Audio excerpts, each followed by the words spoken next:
And just a few moments ago, President Cyril Ramaphosa launching the second phase of Operation Vulindlela at the Union Buildings in Pretoria. The inter-departmental program focuses on reforms in key economic sectors.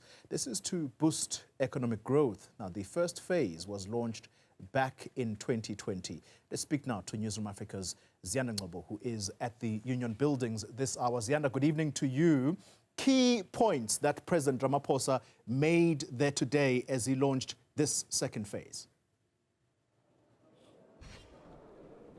Well, I can tell you, Xoli, the President delivered somewhat of a medium-term update to what he would have shared during the State of the Nation address in terms of progress in key sectors. I'm talking transport, I'm talking energy, I'm talking about digital transformation and the cost of data, but key as well about the local government sphere, as you would have seen, revival and emphasis on the district development model to coordinate better between the three spheres of government, but also issues of water licensing and Xoli, really reflecting on how they're going to do this. So it was a lot of detail about agencies, how far the agencies such as, the restructuring of Eskom, how far we are with that, water licensing, how they're deregulating that sphere. And on that note, I want to bring in the Finance Minister because it's very important to talk about how these things coalesce at some stage when you talk about the private sector, state-owned enterprises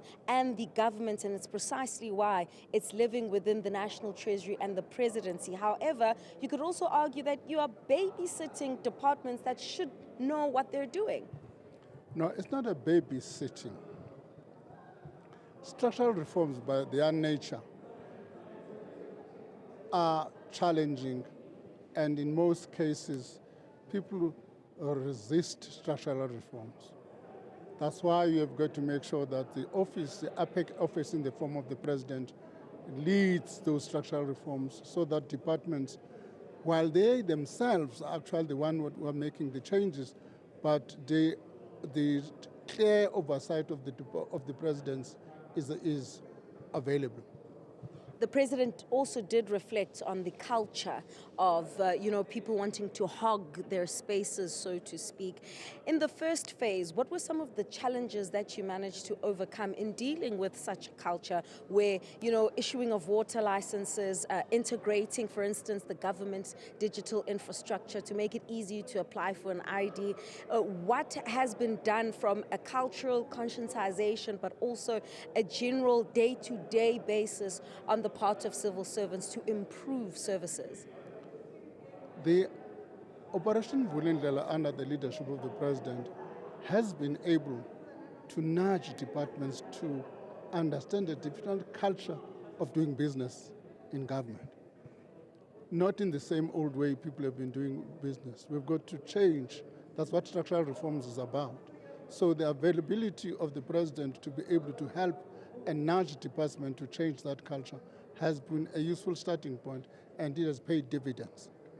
Lastly, there's also been that strained relationship, especially, just before the COVID-19 pandemic, and then it's slightly improved, the relationship between government and the business. They've always reflected on, the red tape and the regulatory environment. How is this assisting in those relations to jumpstart the economy, given what you've reflected on as you prepare for Budget 3.0, that, the forecasting is not painting a pretty picture when it comes to economic growth globally, but even here in South Africa, it's been revised?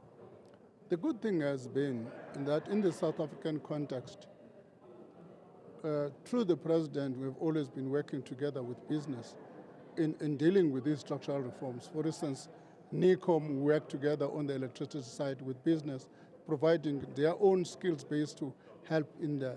We agreed with them on what is called the roadmap in the logistic roadmap in December 2023. So there has been a kind of quite a good relationship between government and business. Even this week we'll probably be meeting, I think it's tomorrow. All right, Finance Minister Enoch Godongwana, let me let you go. And I'm not asking him about the budget. Of course, there is, somewhat of a moratorium on that until he delivers it on the 21st of May. But I must reflect, Xoli, that the president also does understand that there is a sense that, these launches, they don't mean anything. It's just another talk shop. And speaking to the fact that, well, if you believe that this is the case, just look at the improvement of our energy situation, the removal of barriers, the introduction of competition within the sector, and that the lights have been kept on by and large because of operations such as Operation Vulindlela, which brings about greater collaboration and coordination. Ziyanda Ngcobo, thank you very much for explaining that to us so well. Our reporter there at the Union Buildings. All right.